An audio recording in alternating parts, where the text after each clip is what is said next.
I did this talk last month at Black Hat with this title, Pixel Perfect Timing Attacks with HTML5. That's actually a bit of a lie. Technically, nothing in this talk is to do with HTML5. There's a lot of new browser stuff that is in browsers, and people say, oh, it's HTML5.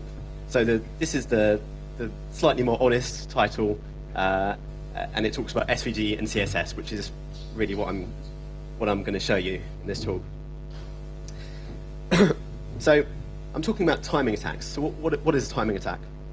So in general, we can think of a timing attack as trying to find out some information that is inside a black box. So there's some kind of secret in that black box, and we can put inputs into the black box, we get some kind of output, and we time how long the black box takes to process that input and give us an output. And we can give it another input, and again, we time that. And by comparing the inputs with the amount of time that it takes to process, we can sometimes do some kind of correlation and infer the secrets that are inside the box. And normally, we don't actually even care about the outputs. We sometimes just having the inputs and the times is all we need. And we can send lots and lots of inputs and find out some secret stuff. So what about web browsers? What kind of black boxes are there in web browsers that we could perhaps use timing attacks on? So the foundation of security in all web browsers is called the same origin policy. And the basic idea of that is that one website cannot read or change information on another website. But there are some little things that a site can do, one website can do that can still affect other websites. So you can request an image from another website and load that onto your site. You can load a script from another website. And you can use XML or HTTP requests to make requests to other websites as well. So you can do these small things, which in theory aren't a problem. And that's because you can't read the results back. Now, the things I'm going to be looking at today are these. So again, these are kind of black boxes in web browsers. So when you have a link on a web page, the browser will color the link differently if you visited it than if you haven't visited it. But again, the browser can't read that back. And iframes, of course, iframes are interesting. They've had lots of security problems. And essentially, an iframe lets you load another website inside of your website. But again, the website can't read the contents of that, even though you can see it there on the page. So here's an example of this. So on the left, we've got a bunch of links on a web page. You can see some of them are visited, some of them are not. And on the right-hand side, I've loaded my Amazon account page inside of an iframe. But browser can't really see that. This is kind of what the browser sees, is that you've got a bunch of links on the page, doesn't know if you visited them, and it knows it's loaded a site into the iframe, but it can't see anything in there. So what I'm going to do is show how we can do browser history sniffing with a timing attack. I'm going to show how you can read pixels from that iframe with a timing attack, and I'm going to use new browser features that are nothing to do with HTML5. Okay, so just before I talk about that, I'm going to just show you a simple example of a timing attack. And this is a really old thing that's been possible in browsers for years and years and years. It can't really be fixed. But it's a good example of kind of the basics. So the question is, are you logged into Gmail? And here's some JavaScript that can help us find this out. So first of all, we get the current time. So we use date.now in JavaScript. That gives us the current time in milliseconds. And then we create a new image. Now, an image request is the very simplest possible way in JavaScript that you can fire off an HTTP request to another website. It doesn't matter that our request has nothing to do with an image. So in this case, we're going to say, go and fetch gmail.com. Now, the browser will happily do that. At this point, it doesn't know that that's not actually an image. But once it's fetched it, it will come back and say, aha, that's not an image, there's an error. And we can use this error callback to take another timestamp, and we can tell the difference between the two timestamps and figure out how long that request took. Very simple. So back to the black box idea. In this case, the image request is the black box. The URL that we put into it is our input. The on-error callback is the output. And we can use date.now in JavaScript to time that. So what actually happens when we do this request to Gmail? Well, if you're not logged in, then gmail.com will redirect you to the Google Accounts page, and the browser will follow those redirects. So it will keep following redirects, even though you've given it this one input URL. It will keep following redirects until it gets the result, at which point it will do that on-error callback. So if you're not logged in, there's actually two requests the browser has to do. And if you are logged in, then Gmail will redirect to accounts, the Google Accounts site, which will say, you're logged in, and then it will redirect you back to Google, and it'll do a couple more redirects. So the difference between the two cases is there are a lot more requests going on in the background if you are logged in. So we can, I did a little test, just did this on my own computer. So I did a bunch of requests when I wasn't logged in. That's what you've got at the bottom. And a bunch of requests when you are logged in, and they take a lot longer because there's many more requests going on. So it's easy to see the difference between logged in and logged out. But that's a nice pretty graph, but can I actually tell if you're logged into Gmail? If I get you to go to my site, I have some JavaScript that does this request, and it gives me back a result of 500 milliseconds. Are you logged in or not? Now this is a good example of problems that we encounter when trying to do timing attacks. So if you're doing an attack over the network, you have problems like latency and jitter, so requests will take a different amount of time.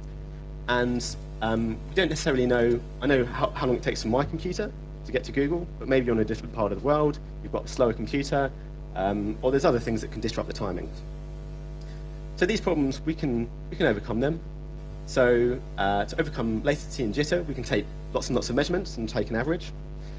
If I don't know exactly how long it takes to get to Google from where you are, well, I could do a kind of calibration against a known target and say, well, I can do this request against this Google server, and then know it takes about this amount of time, and use that as my base. And if there's lots of network requests going on from your computer, or if there's lots of programs running in the background, they might affect the timing. Well, the JavaScript can kind of wait a bit. If the web page is open, it can wait until things have settled down before it starts doing these timing attacks. Okay, so I'm going to talk about history sniffing and how we can do this. So many years ago, CSS history sniffing was something that every browser was vulnerable to, before 2010. And it was a very simple attack. So here is some CSS, and all it says is that to draw links that are not visited as blue, and links that are visited will be red. And then this malicious website that's trying to sniff your history, it will put a link on the page pointing to, say, PayPal. We want to know if you visited PayPal. And then use this little bit of JavaScript. You might not be able to see it at the bottom there. All it's saying, it's getting a reference to the link, and then calling a JavaScript function called getComputedStyle. And basically, the browser will tell you what color the link is. So if it's red, it's visited. Really simple. And the website could do this not just for one link, it could do it for many thousands of links. It's very quick to do because there's no actual network requests going on. And yeah, so this is obviously kind of quite a big problem, and it wasn't just theoretical. In 2010, someone did a study looking at the top 50,000 sites, and they found that a whole bunch of them were actually doing this history sniffing attack and sending the results back to a server, so invading people's privacy, essentially. And what they found is that the sites that were doing this were testing between about 20 and 200 URLs. So not that many, but that's apparently all they wanted to know was, just testing these URLs, say, if you've been to a competitor's website, for example. So yeah, that wasn't good. And there was lawsuits and all kinds of stuff because of this. But unfortunately, well, fortunately for people who use browsers, this is fixed now. So Mozilla proposed a clever way to fix this in 2010. All of the browsers have implemented this now, so it's not possible to do that simple history sniffing.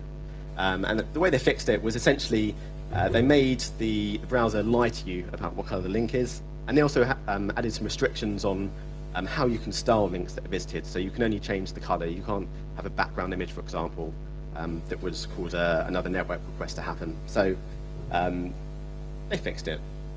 But I quite liked the history sniffing attack. I thought it was fun, so I thought we'll bring it back and do it again with a timing attack. So there is this new function in all browsers now called request animation frame, and this is going to be the basis for all of the techniques I'm going to show you. So request animation frame, the purpose of it is to allow websites to do smooth animations. And what it does is it allows a website to synchronize animations with the refresh rate of the browser. So the way you use it is that you'll pass a callback function to this function and say, let me know when you're just about to draw the next frame of animation, and I will update. I'll say move my thing that's on the web page. I'll move it a little bit, and then this function will get called back about 60 times a second, so to match the refresh rate of the browser. But the interesting thing about request animation frame is what happens if things slow down a bit. So if the graphics are a bit too complex in your web page, you've got a few too many things moving around, if your JavaScript's a bit slow, then that ideal frame rate of 60 frames per second will drop. And your callback function will be called less than 60 frames per second. And you can use this to measure the frame rate of the web browser. So we know, using this function, how long each frame takes to draw. And we can use this potentially to do timing attacks. So I'm going to show you a little video here. And this is a video of something that you do every day.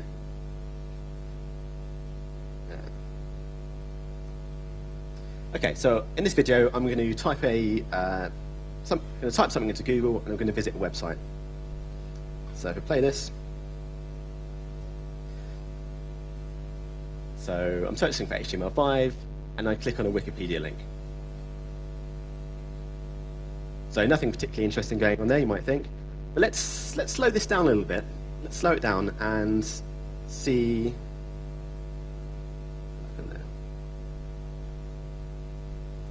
Let's see what happens when the search results come up.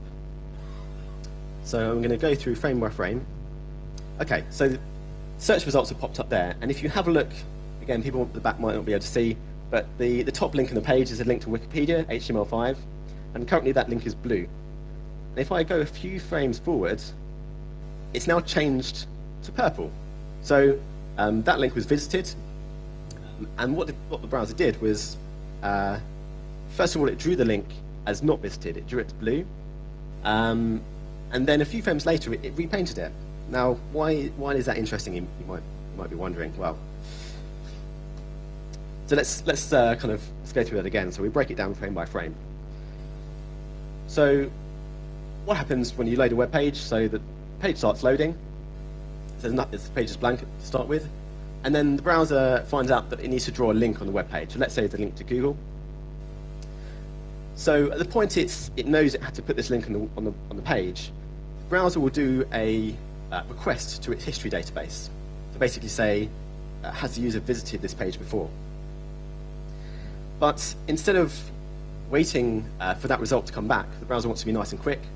So it actually will go ahead and draw that link anyway, while this request to the database is going on in the background.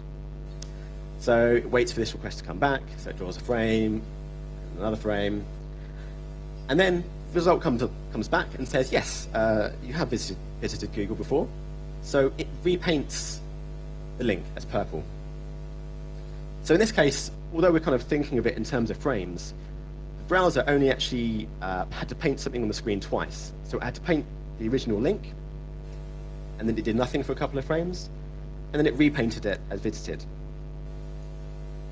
So what about if the link wasn't visited? Well, again, we go back, so it's fired off this request to the history database, and the result comes back and says, you've not visited Google? Well, it doesn't have to do anything then. It doesn't have to repaint anything. So in that case, there was only one paint event happened when it drew the original link. So this is quite interesting, because if we could detect when those repaints happen, we could tell if a link is visited. But unfortunately, request animation frame doesn't actually tell us about repaints. All it tells us about is the amount of time each frame takes to happen. So it would tell us each of those frames took, say, 16 milliseconds. But if we could slow down the paint event, if we could slow down the amount of time it takes to paint that link, then perhaps we could detect it. So here's something, again, which is not HTML5. This is CSS. It's been in CSS for years and years and years. But you can use text shadow in CSS to add a nice fancy drop shadow to your text. But text shadow is quite slow to draw, and you can actually control how slow it is by making the shadow much more blurrier, or you can add multiple shadows. And basically, this is quite slow in most web browsers. So here's the original case where, like I showed you in the video, everything's going nice and quickly. Every frame takes 16 milliseconds to draw because it's just drawing text on the screen. So it draws the original link, it repaints it, it's all nice and quick. If we use request animation frame, it would give us 16 milliseconds between each frame, which doesn't tell us anything. But if we use text shadow, if we add a nice blurry shadow, and if we have lots and lots of links as well, if we have Google loads and loads on the web page, it has to draw each of those links when it repaints, and it has to draw the shadow on each of those. So in this case, the two repaints that occur, they are much, much slower. So in this case, the two repaints that occur might be, say, 60 milliseconds, and using request animation frame, we can detect that.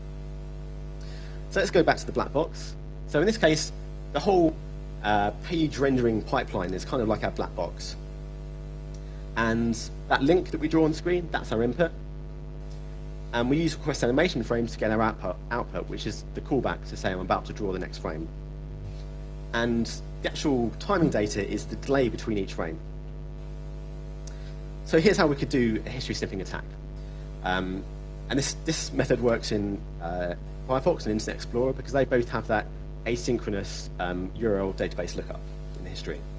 So what we do is we have a whole bunch of links we want to see if the user's visited, and for each one of those, we draw a whole bunch of links on the screen with text shadow, and then as soon as we've put those links on the screen, we use request animation frame to time how long the next few frames take to draw. Now, if there's one slow frame, say we time 5 frames, say, after we've drawn them. So if there's one slow frame, we know that's because it had to draw the links on the screen, but then it didn't redraw anything, and there's nothing visited. But if there are 2 slow frames, then we know that URL is visited, and we repeat this for every single URL. Now, Chrome is a bit different. Chrome doesn't do that asynchronous history lookup. What it does is it actually waits until it knows whether that link is visited before it paints the next frame. But we can modify our method slightly in Chrome, because what it does is if you change where a link points to, then it will repaint that link if the new target is now visited. So here's what we do in Chrome. Have a link that's pointing to somewhere we know is definitely not visited, just a made-up URL. And then in JavaScript, we get a reference to that link, and then we change the target, we change the href. And then we have to do a little bit of trickery with the styles. We have to tell Chrome to recheck the styles by just kind of touching the style and changing it back. That forces it to restyle. And then if the link is visited, it will repaint it. And if the new link is not visited, it won't repaint. So here's how we do it in Chrome. We make a whole bunch of links with text shadow pointing to somewhere that's not visited. And for each URL, we change the link to point to the new URL. We time just the next frame, the request animation frame. And if that next frame is slow, then we know the link is visited. And this works in Chrome, and it also actually works in Firefox as well. So let's have a demo of that.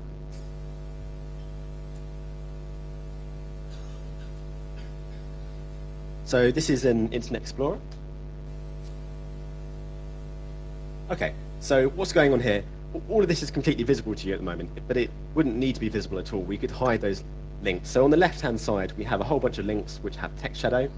And what this page is doing is cycling through all of those links on the right-hand side and changing the links with the shadow on the left to point to each of those URLs. And each time it changes the URL, it times the next few frames, the next 5 frames with the request animation frame. And you can see this on the right-hand side. Say the Google at the top there. So it changes the link to Google, and the first frame takes 77 milliseconds to draw. The next frame takes 0 milliseconds because it's trying to catch up with being 60 frames per second. And the next frame after that takes 66 milliseconds or so. So that is visited. If you look at Facebook above that, well, only the first frame is slow in that case, so it knows it's not visited. So it's the links that have the green tick box on the left, it knows that they're visited. And as you can see, this is fairly quick to do. So I'll show you example in Chrome as well. So this demo is a little bit more advanced. So at the start I talked about calibration. So depending on the speed of your computer, the text shadows will take a different amount of time to draw. So if your computer is too fast, then perhaps we won't be able to detect the timing. So we need to have bigger text shadow. So what this demo actually does is it starts off with a small text shadow and it calibrates. So it finds a text shadow that is large enough to slow down the painting. So you can see here it's calibrating. So it's doing a bigger and bigger text shadow. And there you go. So in Chrome, instead of having to time 4 frames, it only has to time the 1 frame because the database lookup isn't asynchronous. So again, in Chrome, it's pretty much the same, but a little bit quicker. So yeah, to summarize, we've got 2 similar methods, and across those 3 browsers, the history sniffing works. So you've got the asynchronous lookup, where you can change the target of the link, but we can do history sniffing in pretty much every browser. So yes, I talked about the calibration. If you wanted to do this for real, like I said, you wouldn't have to have any of this stuff visible. We can use CSS to make those links really, really small, but it will still take the same amount of time to paint them.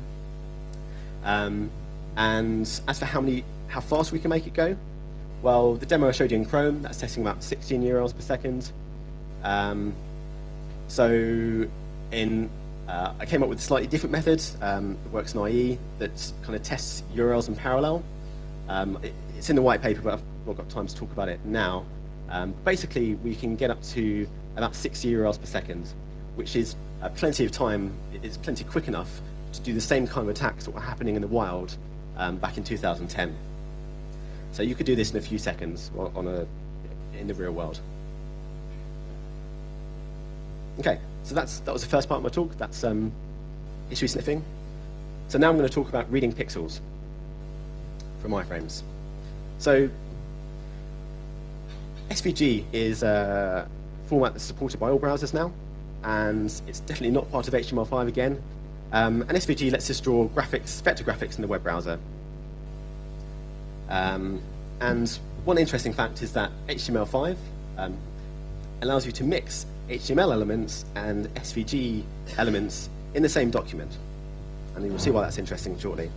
So this is SVG, so there's paths and lines and stuff like that. All very simple. But what I'm looking at today is SVG filters. So SVG filters let you do fancy effects. So they let you take the very simple line drawing from SVG and apply these fancy filters to do kind of visual effects. So SVG filters are 16 very basic filters that you can use and tweak the parameters. So there's things like blurring, displacement maps, you can do convolution, you can change the colors. And using these basic operations, you can combine them inside of a single filter to do very fancy effects. So you can do bump mapping, you can do drop shadows, all kinds of things. So SVG filters, they alter the appearance of the SVG, but it's a visual thing only. The JavaScript on the web page can't really tell what the result looks like. So it can't see those pixels, it can't see the result. But the interesting thing is that in Chrome and in Firefox, we can apply SVG filters, not just to SVG elements, we can apply SVG filters to any HTML element we want. So this got me thinking, if I can apply, well, SVG filters are very complex. So they're very complex number crunching algorithms. And if we can apply an SVG filter to, say, an iframe or a link, perhaps we could find a filter that takes a different amount of time to run depending on what input we give it, depending on what element we apply it to. So here's an example. We have one element and another element. We apply the same SVG filter to both of them. We time how long they take, and then perhaps if the times are different, that would tell us something about those elements. So when I was thinking about this, I had a look in Firefox, and I found this filter called FE morphology. So the details aren't too relevant, but the FE morphology basically is used to make lines thicker or thinner. And it takes a parameter called radius, which controls how thick or thin to make a line.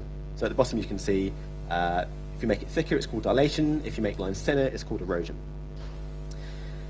And very briefly, this is how FE morphology works. So the size of the radius parameter you give it, defines the size of this box. So that orange box you see there.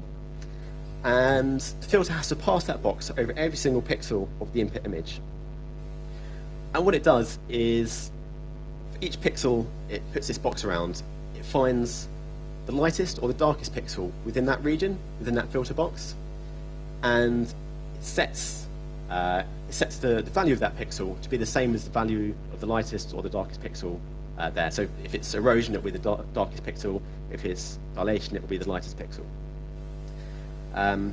So it's quite a slow algorithm, and this is got a little fancy animation here to show you. So ready?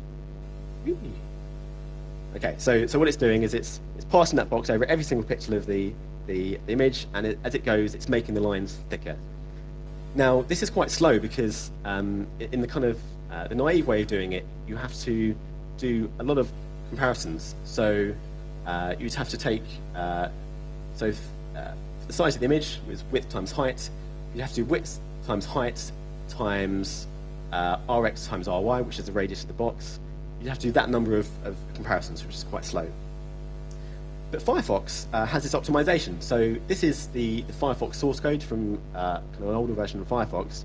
And again, the details aren't too important, but the main thing here is that highlighted bit of code. There are 3 nested for loops there. And the outer 2 are looping through that filter box, and it has to do this for every single pixel of the input image. But there's this optimization. So there's this separate bit of code, which will run in some cases, which, as you can see, there's only 2 for loops there. And in that, what that is doing is, instead of going through every single pixel of that orange box, it's only looking at the right-hand column of pixels. So the case where this best case, this fast route would apply, is when we have a very flat image. So it's a bit difficult to see on the left there. But if you have an image that's completely flat, all the same color, then Firefox can always go down that best case route. You can always go down the fast path, which would have to do width times height times RY comparisons. So it's like many, many times quicker to apply to a flat image than to a noisy image that you have on the right-hand side. So essentially, we can take this filter. If we apply it to a flat image, it'll be very slow, it'll be very quick. If we apply it to the right-hand image, it'll be very slow.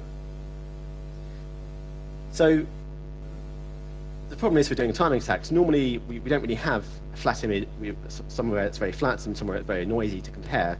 What we really want to do is tell the difference between, say, black pixels and white pixels. So here's how we can do this. We can use a few more SVG filters to help us. So the first thing we can do is we take our input images, and then we take an image of noise, and we can use SVG filters to multiply those 2 images together. So we take our input image, we multiply it by noise, and the output we get is either a black image or a noisy image, because in the black image, every value is 0, so 0 times anything is 0. In the bottom image, all the values are 1, so 1 times anything is 1. So we have we have a black image and a noise image, which is what we want to be able to do this timing attack. So then we apply our FE morphology, and we time how long it takes. So could we use this technique to actually read pixels from iframes? How could we do this? So here's what we do. We have our iframe on a web page, and we crop it down to a single pixel. So just 1 pixel, say, from the top left-hand side of the iframe. And then we can use CSS to enlarge the pixel many, many times. And then we apply this timing SVG filter and time how long the next frame takes to draw using a request animation frame. And then we can move on to the next pixel, and we can repeat that for the entire iframe, timing how long each pixel takes to draw, essentially. So going back to the black box again, we have black box, which is our SVG filter. We have a bunch of inputs, which are either black or white pixels. And then we again use request animation frames to time how long these takes, and that's our attack. So let me just show you a quick example of how SVG filters work.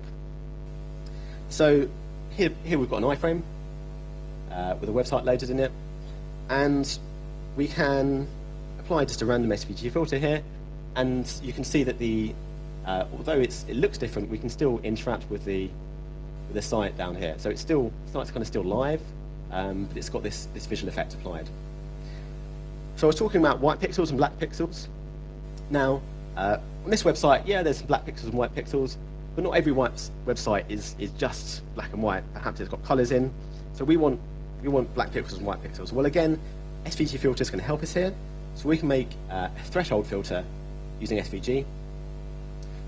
So, and we can adjust how, at what level the pixel becomes black or white. So this kind of shows how we get our input for our timing filter. There.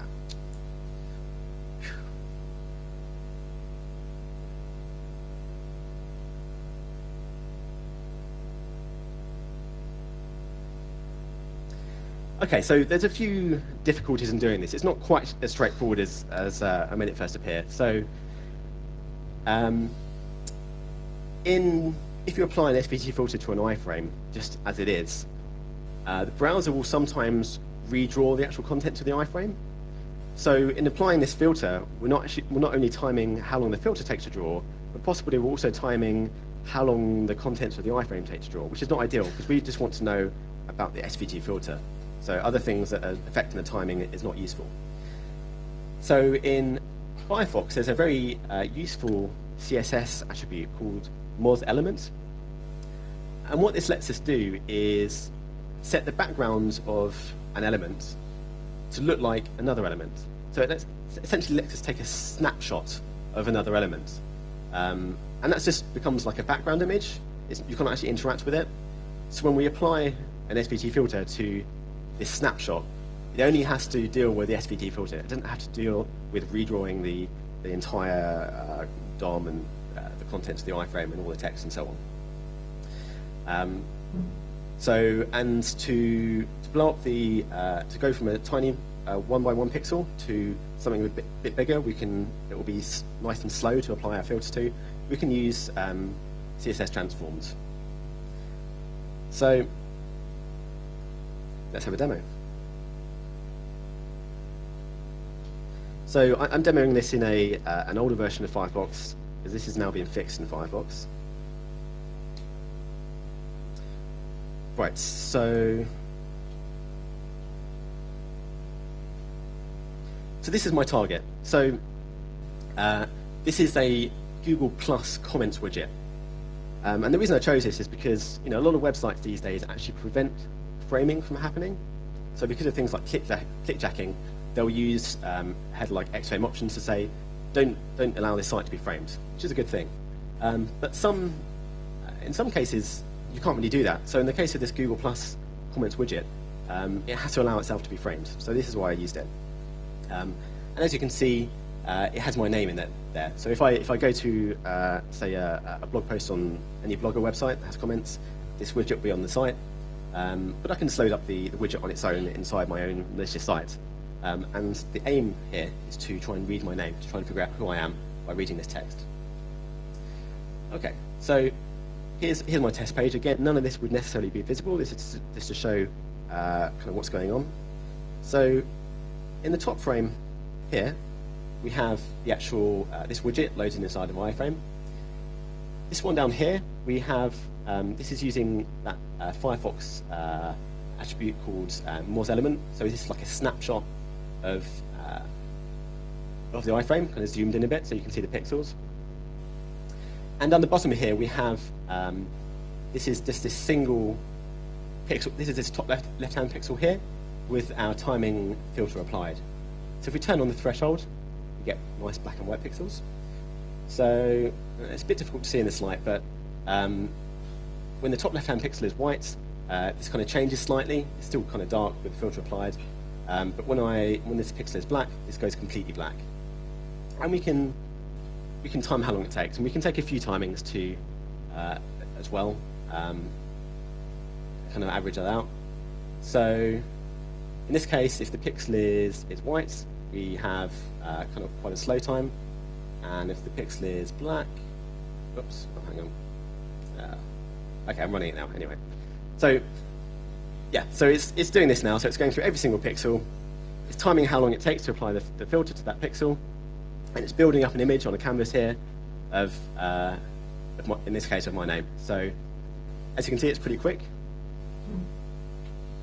There we go.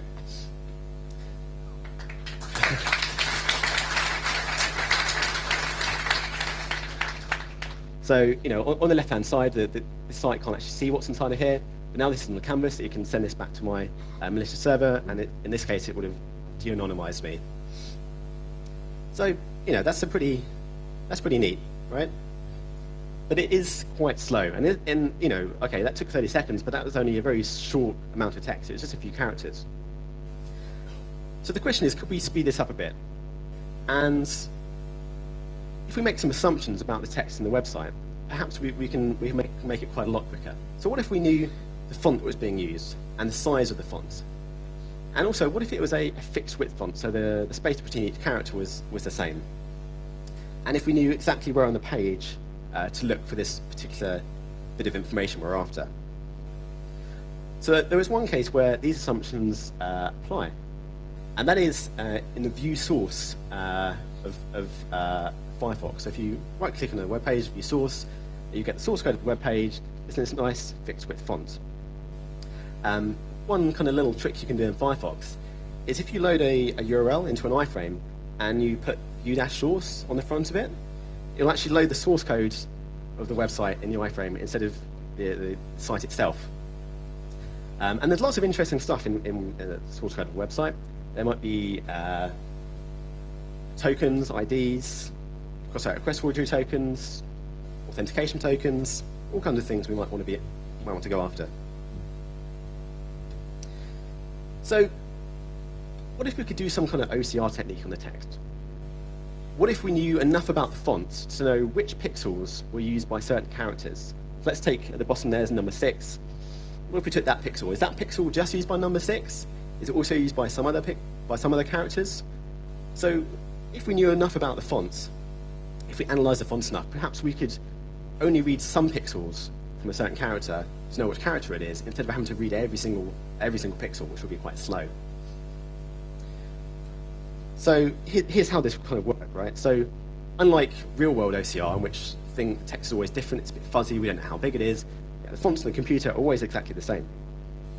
So let's say we analyse the font, and we start off with 1 pixel. So we know, say, this pixel, 4x5, is always used by the characters A and B, but it's not used by C or D. So we read that pixel, and let's say it's white, in which case, so it's used. And then, okay, so we know it's A or B, so we pick a different pixel to differentiate between those two characters. And again, if it's white, then we know, okay, it's A, and if it's black, we know it's B. So we can kind of build up this tree using knowledge about the font to just read a few pixels. So here's how I did it. So I wrote some JavaScript to, instead of sitting down and manually analyzing a font, which would be quite slow, I wrote some JavaScript to do it for me. So here's our inputs. In this case, we're using the Courier font, which is what Firefox uses for view source, and I've blown it up a bit. And then I apply this threshold filter again. So again, we've got black and white pixels. And I take each of those characters there, in this case just hex, and I draw each character, I combine all the characters together on top of each other to build up a kind of heat map. Now, what this heat map shows is how many times each pixel is used. But in this case, the red pixels are the really interesting ones, because those pixels are only used by exactly half of the characters. The orange ones, so the red pixels are used by 8 characters, in this case with hex. The orange pixels are slightly off balance, so maybe they're used by 9 characters and they're not used by the rest. And the kind of really light pixels are ones that are either used by kind of all of the characters or only used by 1, which are not so interesting. But the red pixels are the ones that we want. That is build our binary tree.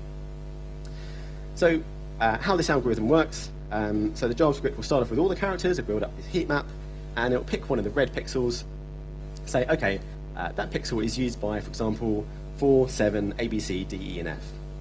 And then it will take those characters and build up another heat map. Draw them all on top of each other, find the red pixel, which is used by half. And then, so again, it will divide in two, draw everything on top of each other, and we keep going down until we have a heat map that differentiates between just two characters. So in this case, at the bottom there, that particular character is used by 7, but not by F. So we build up this nice binary tree. And for the case of hex, there are 4 steps from the top to the bottom. So this means we only need to read 4 pixels to tell what hex character is on a page. So this kind of shows this up here. So the orange pixels there are the pixels that we would have to read for each character. So as you can see, it's a massive, massive reduction in the number of pixels we need to read in order to read text. So in general, for a character set that's 2 to the n large, we have to read n pixels. So for hex, we have 4. We have to read 4 pixels. If we wanted to read, say, lowercase text, that would be 5 pixels we'd have to read.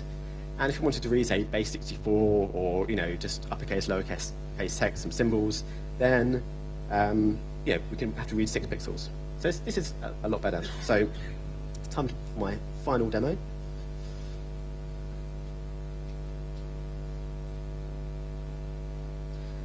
So what I'm going after in this case is the Google Plus widget is quite interesting. So the Google Plus widget has your entire Google Plus profile in the source code in kind of JSON format.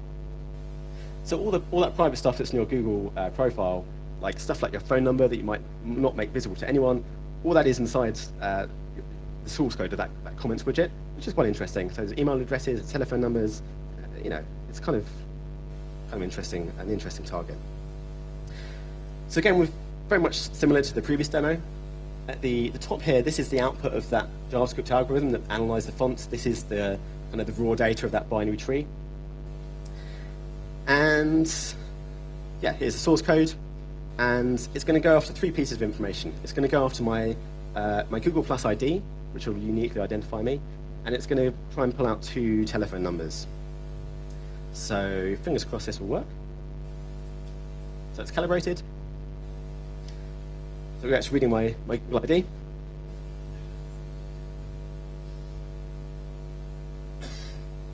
It's reading my telephone number. I have changed that, by the way. This is not actually my telephone number.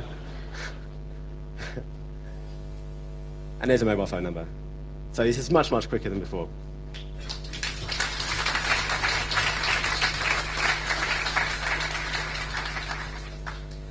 Right, so what browsers does this work in? So, like I said, the view source only works in Firefox, but both Chrome and Firefox let us apply SVG filters to HTML. And the timing attack, so that same FE morphology filter does work in Chrome. I think there are other filters as well. I reported this. My initial research was done in Firefox, and they've now fixed this in the latest version of Firefox.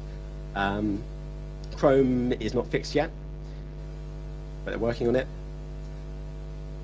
So how can the browser makers actually fix these things? It's actually quite complex.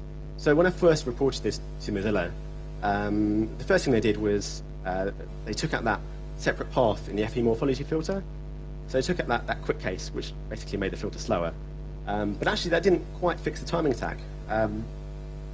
It kind of reduced the timing difference, but the difference was still there. And the reason was because although there were no actual branches within the code, if you kind of went and looked at the generated assembly, there were still some branches in there just because of compiler optimizations. And they took 3 or 4 goes to actually change the code to produce assembly that had no branches in, so it was always exactly the same. So Firefox, Mozilla have fixed that one filter.